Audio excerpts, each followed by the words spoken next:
सगळ्यात महत्वाची गोष्ट काय, एक्सेलचा सगळ्यात महत्वाचा यूज 2 कारणांसाठी केला जातो. बरोबर? कुठल्या 2 कारणांसाठी? तर सगळ्यात महत्वाची पहिली गोष्ट डेटा ॲनालिसिस.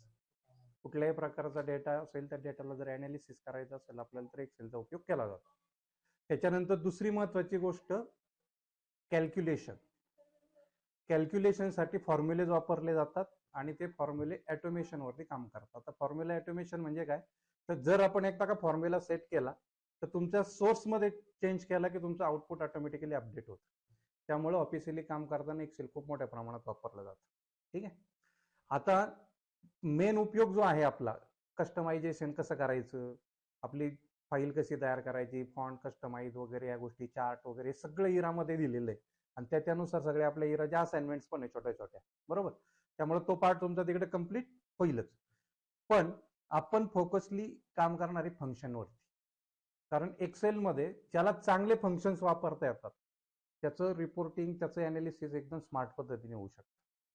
एकदा तुम्हाला ते फॉर्म्युला काय वर्क करतो हे कळालं की त्याचा यूज कुठं करायचा ते तुम्हाला ऑटोमॅटिकली कळेल आणि यूज कुठं करायचा त्याच्या रिलेटेड असाइनमेंट्स पण आपण घेणार आहे. त्याच्यामुळे काय होईल, तुम्हाला एक्झॅक्ट त्याचा वापर कसा करता येईल ते पण होणार आहे.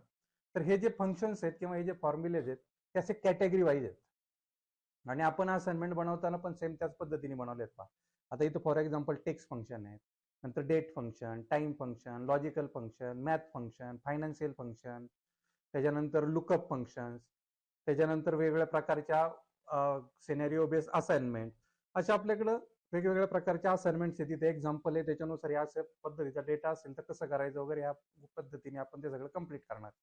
ठीक आहे. आता आज आपण पाहणार आहे टेक्स्ट फंक्शन्स. आता तुम्ही इथं फॉर्म्युल्यामध्ये बघितलं ते पहा, इथं सगळे फंक्शन्स काय, तर आपले जे रेग्युलर अर्थमॅटिकल कॅल्क्युलेशन करण्यासाठी लागणाऱ्या गोष्टी त्या ह्याच्यामध्ये आहेत. त्याच्यानंतर हे रिसेंटलीमध्ये जे लेटेस्ट वापरले असतील ते येतं. इथं काही कॅटेगरी वाईज केले पाहिजे. याच्यात फायनान्स रिलेटेड फंक्शन्स आहेत, याच्यात लॉजिकल रिलेटेड फंक्शन्स आहेत. आपल्याला विशिष्ट कंडिशन्स प्रमाणे डेटा अनालिसिस करायचं असेल किंवा रिपोर्ट जनरेट करायचा असेल, उदाहरणार्थ अँड, ऑर, इफ, नॉट, अशा ज्या काही गोष्टी आहेत की ज्या आपल्याला ज्याच्यातनं लॉजिक म्हणजे कंडिशन्स वापरून आपल्याला आपलं काम करता येतं. यात टेक्स्ट रिलेटेड आहे की ज्यात आपण टेक्स्ट फंक्शन पाहणार आहे. याच्यात डेट अँड टाइमशी रिलेटेड आहेत, यात लुकअप फंक्शनशी रिलेटेड आहेत. लुकअप फंक्शन किंवा लुकअप रेफरन्स तर खूप महत्वाचं रिपोर्टिंगसाठी वापरला जाणारे टूल्स आहेत. पण काय आहे, आपल्याला फक्त व्ही लुकअप आणि एच लुकअप माहिती, पण त्याच्यापेक्षा ऍडव्हान्स कितीतरी गोष्टी आहेत. किंवा V lookup, H lookup plain वापरण्यापेक्षा त्याच्यात जर आपण वेगवेगळ्या प्रकारचे फॉर्म्युले अजून वापरले तर आपलं रिपोर्ट अजून जसं पाहिजे असेल त्याप्रमाणे आपण जनरेट करू शकतो. मग त्याला नेस्टेड फॉर्म्युले म्हणतात. नेस्टेड म्हणजे फॉर्म्युल्यामध्ये फॉर्म्युला वापरणं. मग त्याच्यात कसा फॉर्म्युला वापरायचा, कसं करायचं, या सगळ्या गोष्टी आपण त्या पद्धतीने पाहणार आहे. मग यात सगळे मॅथ्स रिलेटेड आहेत. असे कॅटेगरी वाईज आपले सगळे फंक्शन्स आहेत, त्या फंक्शन प्रमाणे आपण पाहणार आहे. सगळ्यात सोपं आपलं फंक्शन आहे टेक्स्ट फंक्शन. त्या टेक्स्ट रिलेटेड डेटा ज्यावेळेस आपल्याला वापरता यायची गरज लागते त्यावेळेस कशा पद्धतीने वापरायचं ते यामध्ये पाहणार आहे. ठीक आहे. त्याच्यामध्ये पहिलं फंक्शन आहे आपलं लेन फंक्शन, LEN. ठीक आहे. फॉर्म्युलेचं नाव आहे आपलं LEN. LEN म्हणजे काय, तर लेंथ. ठीक आहे. आता याच्यामध्ये काय, लेंथ मुळे काय होतं, तर आपलं जर काही कॅरेक्टर्स आपल्या एखाद्या सेलमध्ये लिहिले असेल त्याची संख्या मोजता येते. फॉर एक्झाम्पल इथं A4 मध्ये आपण मल्टीटेक कॉम्प्युटर असं लिहिले. मल्टीटेक कॉम्प्युटर हे जे लिहिलेलं आहे ते किती कॅरेक्टर्स आहेत बाबा हे आपल्याला काउंट करायचे. मग ते कशासाठी करायचे, का करायचे, ते एक्झाम्पल घेऊन मी पुढे दाखवतो. फक्त जस्ट पहिलं प्लेन फॉर्म्युला काय काम करतो ते पहिलं समजून घ्या. प्लेन फॉर्म्युला काय करतो, कोणत्याही सेलमध्ये असणाऱ्या कॅरेक्टरची संख्या मोजायचं काम करतो. फॉर एक्झाम्पल आता इथे आपण लेन फॉर्म्युला वापरला, काय करणार, इक्वलचं साईन द्यायचं. कुठलाही फॉर्म्युला जर आपल्याला एक्सेलमध्ये वापरायचा असेल तर पहिले इक्वलचं साईन द्यावं लागतं कंपल्सरी. त्यानंतर जो फॉर्म्युला पाहिजे तो फॉर्म्युला टाईप करायचा. फॉर्म्युला शक्यतो टाईप करूनच द्यायचा सराव करा. आता लेन फंक्शन आपल्याला इथं टेक्स्टमध्ये गेलो, इथेही आपल्याला लेन फंक्शन दिसणारच आहे. एलच्या ग्रुपमध्ये आपण गेलो तर इथे लेन फंक्शन दिसेल. यावर क्लिक केलं तर अशा पद्धतीने तो फॉर्म्युला पण येईल. ओके. मग इथे जाऊन आपल्याला फक्त कॅरेक्टरवरती क्लिक करायचंय आणि त्याप्रमाणे तो वर्क करेल. पण याच्यामुळे काय होतं की फॉर्म्युला एक्झॅक्ट काम कसं करतो ते एवढं लक्षात येत नाही. त्यामुळे काय करायचं, फॉर्म्युला आहे ना टाईप करायचं. ठीक आहे. तुम्ही इक्वलचं साईन दिलं, तिथं तुम्ही ते इनिशियल टाकले की लगेच त्याचे रिलेटेड फॉर्म्युला पण येतात. इथे तुम्ही त्या फॉर्म्युल्यावर डबल क्लिक करायचं. ते केलं की त्याचा सिंटॅक्स खाली येतो. एकदम सिंपल. आता या फॉर्म्युल्याला वापरताना काय करायचे, लेन मध्ये आपल्याला काय करायचे, कुठल्या टेक्स्टची लेंथ मोजायची ते विचारलं जातं. जो पाहिजे तो सेल नंबर द्यायचा. फॉर एक्झाम्पल कोणत्या सेल मधले मोजायचे आपल्याला, A4. ब्रॅकेट कंप्लीट करायचं, एंटर मारला की ऑटोमॅटिक ते आन्सर आपल्याला इथे मिळेल. आता इथे आन्सर आलं, पण ते काय आले आपलं डेट फॉर्म्युल्यामध्ये आले. हे काय लेन फॉर्म्युला होत नाही, पण ऍक्च्युली आता त्याच्यात डेट फॉर्म्युला अगोदर असेल म्हणून तसं घडलेलं. मग अशा वेळी आपल्याला फक्त काय करायचं, होम मध्ये जायचंय आणि हा जो फॉर्म्युला आहे त्याचा नंबर, तो फॉर्मॅट फक्त चेंज करायचा. ऍक्च्युली त्या अंक 20च होता, पण त्याचा फॉर्मॅट तिथं ऑलरेडी त्या सेलला डेटचा असेल म्हणून ते त्या पद्धतीनं चेंज झालं. स्पेस पण काउंट केला जातो. स्पेस हा सुद्धा एक प्रकारचं कॅरेक्टर आहे, ही सगळ्यात महत्वाची गोष्ट लक्षात ठेवा. ठीक आहे, काय आलं इथं उत्तर बरोबर 20. म्हणजे इथं 20 जी संख्या आहे त्याप्रमाणे त्याने ते काउंट केली. ठीक आहे, त्याचा उपयोग कसा होतो पुढे ते मी दाखवतो. फक्त जस्ट एवढं लक्षात ठेवा, लेन फॉर्म्युल्यामुळे काय झालं. लक्षात लेन फॉर्म्युला सिंपल आहे एकदम. त्यांचा सेकंड फॉर्म्युला आहे आपला फाइंड. कुठला फॉर्म्युला आहे, फाइंड. फाइंड म्हणजे काय करणं, शोधणं, बरोबर. पण आपल्याकडे फाइंड नावाची इथे कमांड पण आहे. ही कमांड वेगळी काम करते, फॉर्म्युला वेगळा काम करतो, लक्षात ठेवा. फाइंड काय करतं, इथली जी कमांड आहे, इथं आपण फाइंड कमांड वापरली आणि इथे जर मी आपल्याला काय फाइंड करायचे ते टाकलं आणि इथे मी जर फाइंड बोललो, तर सचिन हे कुठं लिहिलंय ते मला इथं फाइंड करून देईल. म्हणजे यांनी काय केलं, तुमचा डेटा कुठं आहे ते सर्च केलं, ते फाइंड केलं. इथं जरी फाइंड या शब्दाचा अर्थ फाइंड असं जरी असला तरी याचा उपयोग मात्र एखादं कॅरेक्टर शोधण्यासाठी नाही. हा काय करतो, त्या कॅरेक्टरचा लोकेशनचा नंबर शोधतो. आता फॉर एक्झाम्पल कसं काम करतं ते पहा.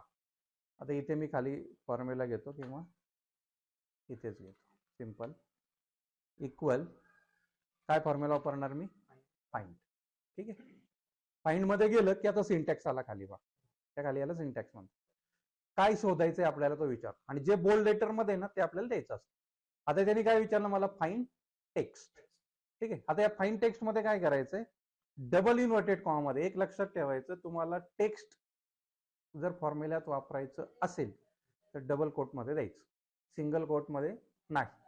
ठीक आहे, आता मला इथे शोधायचंय टी हे अक्षर. कुठलं अक्षर शोधायचंय, टी.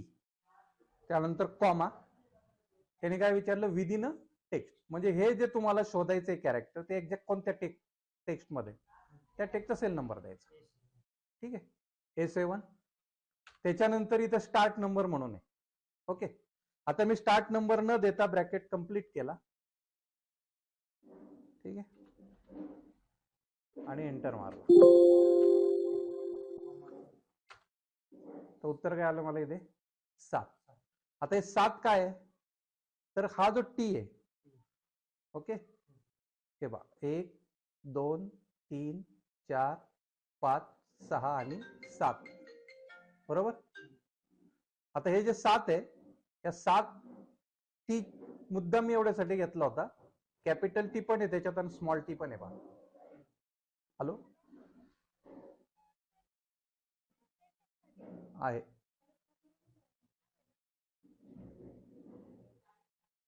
म्हणजे ही फाइंड कमांड कसं काम करते, नाही केस सेन्सिटिव्ह काम करते. कसं काम करते, केस सेन्सिटिव्ह. म्हणजे कॅपिटल टी सांगितलं, कॅपिटल टीचं लोकेशन शोधलं त्यांनी, 7 नंबरवर कॅपिटल टी आहे. ठीक आहे, आता इथे जर आपण स्मॉल टी केलं, एंटर मारला, काय झालं पहा, स्मॉल टीचं लोकेशन 4 आहे. लक्षात आलं, तसं नाही रे दादा. केस सेन्सिटिव्ह, कॅपिटल स्मॉल तर कळतं. आपण इथं सर्च मध्ये स्मॉल टी शोधायला सांगितला तर स्मॉल टी कितव्या नंबरवर आहे ते सांगितलं, कॅपिटल टी सांगितला होता तर त्यांनी आता इकडनं शोधलं म्हणजे पहिला तर स्मॉल टी मिळाला असेल त्याला, पण तो इग्नोर करून तो कुठं आला, कॅपिटल टी वर झाला. म्हणजे मोठ्या कॅपिटल जे मध्ये आहे जे सांगितले केस सेन्सिटिव्ह म्हणजे कॅपिटल असेल तर कॅपिटल, स्मॉल असेल तर स्मॉल, त्याचं लोकेशन शोधायचं काम कुठल्या कमांडनी केलं, आपलं फंक्शननी केलं, फाइंड. तर ना मी आता तेच सांगतोय तुम्हाला, केस सेन्सिटिव्ह सांगितलं आणि याच्यामध्ये सुरुवातीचं जे लोकेशन सांगणार, समजा आता स्मॉल टी 2 आहेत तर त्यातला पहिला जो आहे त्याचं लोकेशन तो सांगणार. मग दुसऱ्याचं शोधायचं असेल तर काय, मग त्यात नेस्टेड इफ फॉर्म्युला वापरायला. पहिले एकेकाचं शोधा, नंतर आपण त्यात फॉर्म्युला कसा वापरायचं सांगेन मी तुम्हाला. फाइंडचं कळालं काम, काय काम आहे, केस सेन्सिटिव्ह पद्धतीने फाइंड करतात. त्यानंतर दुसरं फंक्शन आहे आपलं सर्च. कुठलं आहे? सर्च करणे म्हणजे काय? शोधणे. फाइंड म्हणजे पण शोधणे, सर्च म्हणजे पण शोधणे. ठीक आहे. आता हे सर्च काय करते पहा. आता इथे याला आपण सर्च करायला फॉर्म्युला दिला, सर्च. सेम फॉर्म्युला आहे तो पण, find text, within text, start number. त्याचंही तसंच आहे, त्याचंही तसंच आहे. यामध्ये सॉरी, इथं आपण सांगितलं त्याला capital T within a text आणि ब्रॅकेट कंप्लीट करून एंटर मार. त्याने काय केलं?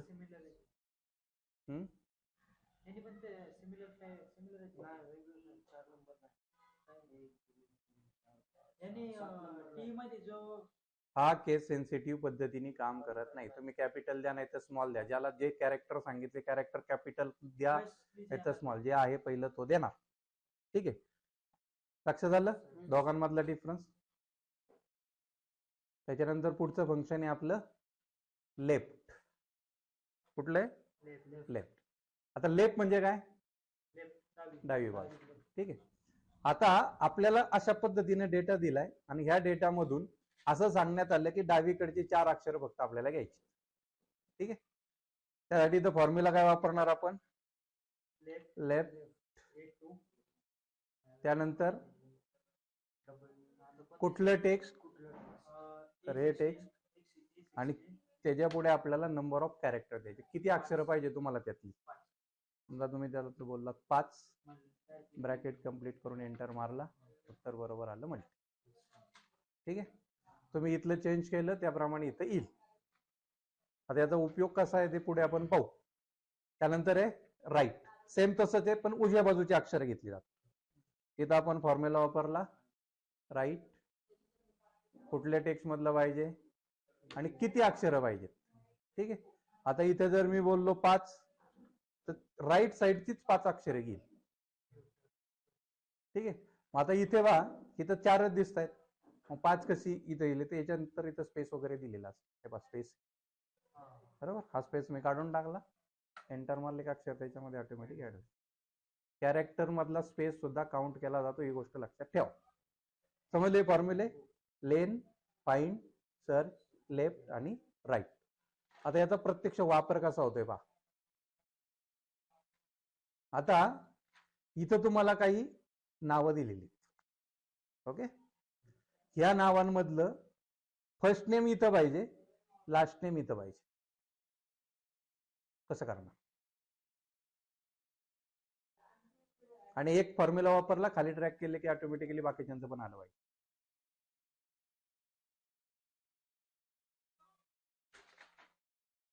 सर लेफ्ट नाही सर, लेफ्टच्या फॉर्म्युला सुद्धा येऊ शकतो तिथं. बरं सांगा ना, मी करतो ना. Is equal to left cell number 826 in bracket 826 आणि कॉमा सचिन नावाचं तिथे किती 5 कॅरेक्टर ना? 6 बरं 6 कंप्लीट एंटर. खाली वाढा. वाटतं तुला येईल बरोबर? है ना? बघ की सुदैवाने असं झालं बाबा तुझ्या नशिबानं किंवा त्या सगळ्यांची अक्षर सेम आली, पण शेवटचं नाव बघला. किंवा आता इथं मी दीपकच्या ऐवजी राम लिहितो फक्त.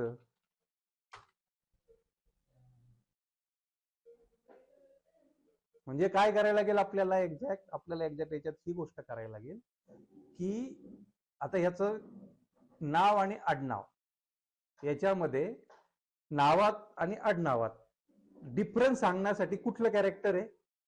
तर स्पेस आहे. मग आपल्याला काय करायला लागेल? स्पेस हे कॅरेक्टर कितव्या क्रमांकावर आहे हे त्याला सांगून त्यातलं अक्षर जेव्हा तुम्ही घेणार तेव्हा तो बरोबर त्या पद्धतीने वर्किंग करणार. ओके. त्याच्यासाठी पहिलं ह्या आडनावाचा फॉर्म्युला बघा, म्हणजे तुमच्या लक्षात. काय केलं आपण? पहिलं राईट हा फॉर्म्युला वापरला. आडनाव पाहिजे म्हणजे राईट साईडने घ्यावं लागेल. ओके. राईट 826 म्हणजे काय केलं? हे पूर्ण अख्खं त्याला दिलं सचिन थोरवे. त्याच्यानंतर आपल्याला राईटला काय करावं लागतं? त्यातली किती अक्षर घ्यायचे ते सांगायला. मग ती अक्षरं सांगण्यासाठी आपण काय केलं, इथे लेन फॉर्म्युला वापरला. कुठला फॉर्म्युला वापरला? लेन. आणि लेन फॉर्म्युल्यामुळे काय झालं, सचिन थोरवे हे टोटल किती अक्षर आहेत ते त्यांनी काउंट केलं. ओके, समजा ती किती अक्षर असली 20 असं गृहीत धरा. त्यातली नंतर आपण काय करायला सांगितलं, फाइंड करायला सांगितलं. त्याला काय फाइंड कर, तर स्पेस फाइंड कर. ओके, स्पेस फाइंड केल्यामुळे काय झालं, स्पेस कितव्या क्रमांकावर आहे तो क्रमांक त्याला मिळाला. तो जर असेल 5 क्रमांकावरती तर 20 मधून 5 वजा होतील. तो जर खालच्या याच्यामध्ये 4 नंबरवर असेल तर 20 वजा 4 होईल. राहिलेली अक्षर कुठली येतील, ऑटोमॅटिकली. आता इथं वर्किंग कसं झालं बा, आता हे दोन्ही तिन्ही फॉर्म्युले मी सेपरेट दाखवतो म्हणजे तुमच्या लक्षात येईल. इथं काय वापरलं, पहिली गोष्ट राईट. ओके, राईट मध्ये काय द्यावं लागतं पहिलं आपल्याला, टेक्स्ट. थोरवे कधी येणार आहे, तर राईट साईडचे आपल्याला किती अक्षर पाहिजेत, 1 2 3 4 5 6 आणि 7. बरोबर, आपण डायरेक्ट मोजून दिले 7, पण आपण तिथं मोजून एकाच देऊ शकतो मॅन्युअली, अनेकांचं आपल्याला नाही देता येणार. ठीक आहे, म्हणजे थोडक्यात काय, आडनाव हे कधी येईल, तिथून 7 नंबर त्याला कॅरेक्टरचा मिळाला की येईल. आता याच्यात वेगळी आहेत, याच्यात वेगळी आहेत, याच्यात वेगळी आहेत, ते त्याला काउंट करता आले पाहिजेत. मग त्याच्यासाठी आपण काय फॉर्म्युला वापरला, इथं एक लेन फॉर्म्युला वापरला. लेन फॉर्म्युल्याने काय काम केलं आपलं, हे टोटल अक्षरांची संख्या दिली 14. ओके, त्याच्यानंतर आपण काय फॉर्म्युला वापरला, फाइंड फॉर्म्युला वापरला. फाइंड फॉर्म्युलाला काय फाइंड करायला सांगितलं, तर स्पेस कुठे आहे तो फाइंड करायला सांगितलं. प्रत्येकामध्ये नावामध्ये आडनावामध्ये स्पेस आहे. बरोबर, स्पेस फाइंड करायला सांगितलं. कुठून, तर या नावातून. ठीक आहे, याच्यामुळे काय झालं, स्पेस कितव्या क्रमांकावर आहे ते कळालं. मला टोटल किती संख्या ती कळाली. 14 मधून 7 वजा केलं ऑटोमॅटिक उत्तर किती येणार, 7. म्हणजे इथं फॉर्म्युला देताना मी काय फॉर्म्युला वापरला, इक्वल राईट टेक्स्ट कुठलं, तर हे कॉमा. आता मला काय द्यायचे, नंबर ऑफ कॅरेक्टर्स, पण इथं नंबर ऑफ कॅरेक्टर देतानाच मी त्याला फॉर्म्युलेच्या मदतीने काउंट करायला सांगितलं, म्हणून इथं मी फॉर्म्युला वापरला लेन. फॉर्म्युला याला नेस्टेड फॉर्म्युला असं म्हणतात. आता इथं लेन फॉर्म्युला कुठला वापरला, तर हा वापरला. याच्यामुळे काय झालं, टोटल त्याला ही संख्या कळाली. म्हणजे काय झालं, राईट एकूण संख्या किती झाली, 14. ठीक आहे, त्यातनं मला काय करणं गरजेचं आहे, वजा करायचंय, म्हणून तिथं वजाचं चिन्ह दिलं. काय वजा कर, तर स्पेस कितव्या क्रमांकावर आहे तो क्रमांक. म्हणजे इथं काय म्हणणार, फाइंड स्पेस कॉमा कुठल्या टेक्स्ट मधून, तर ह्या टेक्स्ट मधून. ठीक आहे, एवढ्याने काय झालं, त्याच्यामुळं त्याला नंबर ऑफ कॅरेक्टर्स किती आहेत एवढ्या कॅल्क्युलेशन मुळे ऑटोमॅटिकली त्यात येणार. Right formula number of characters मिळाले, त्याप्रमाणे तो काम करतो.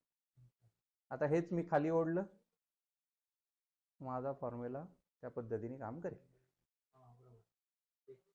इथं मी जर 7 दिला असतं सगळ्याला, तर 7 कॅरेक्टर्स आले असते.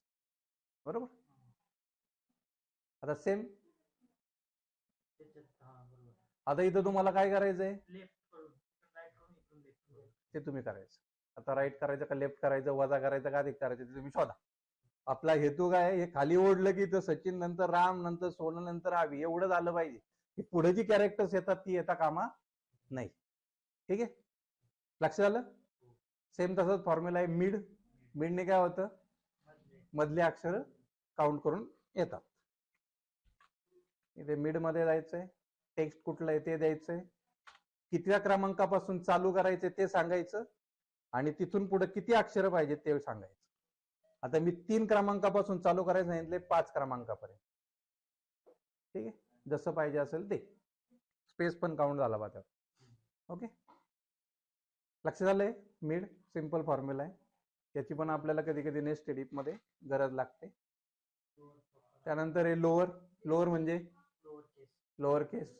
कॅपिटल मध्ये लिहिलेलं असेल ते स्मॉल मध्ये करायचं असेल तर त्यासाठी फॉर्म्युला आहे लोअर.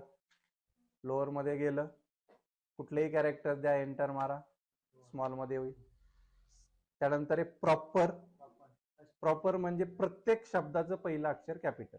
याचा हे लोअर, प्रॉपर, अप्पर याचा नाही. शक्यतो आपण जर डेटा कधी कधी डाउनलोड करून घेतला किंवा काय तर अशा वेळी बऱ्यापैकी लागतात. हे वर्ड मध्ये डायरेक्ट चेंज केस कमांड आहे, इथं मात्र नाहीये. इथं आपल्याला फॉर्म्युलेज वापरायला लागतात.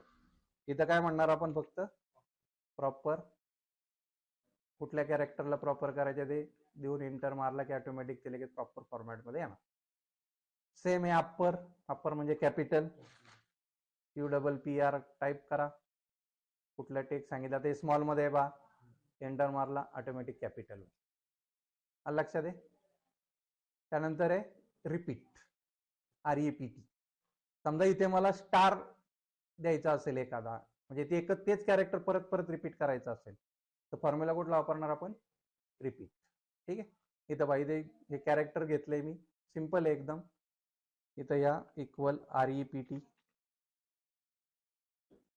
कुठलं कॅरेक्टर पाहिजे ते घ्या आणि किती वेळा पाहिजे ते द्या. इथे तुम्ही अंक देऊ शकता किंवा एखाद्या सेल मध्ये सेल नंबर देऊ शकता. एंटर मारलं त्याप्रमाणे.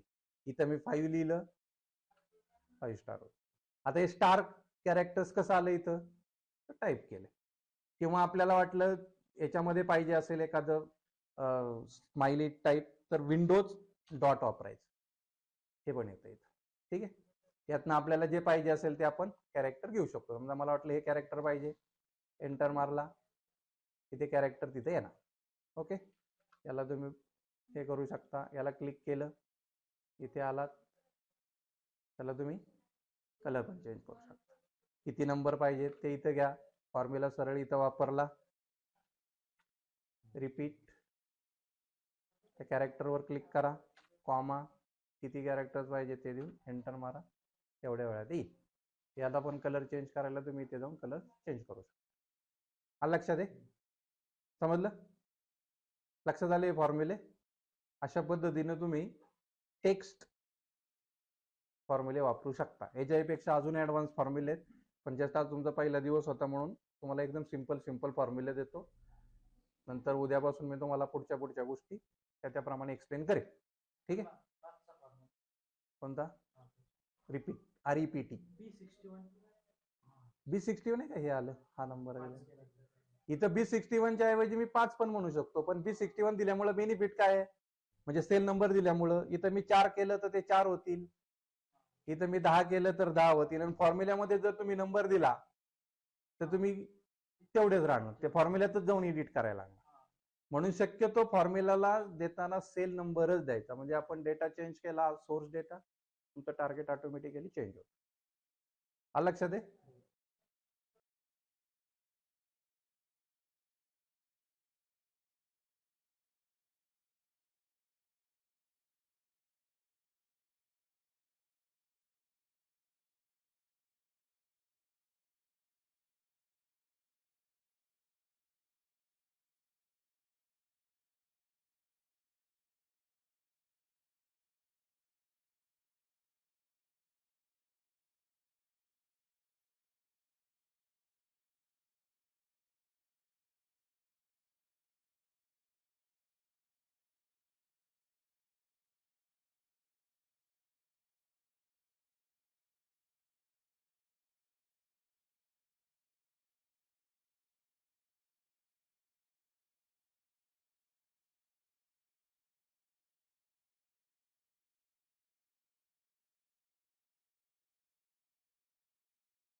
आहे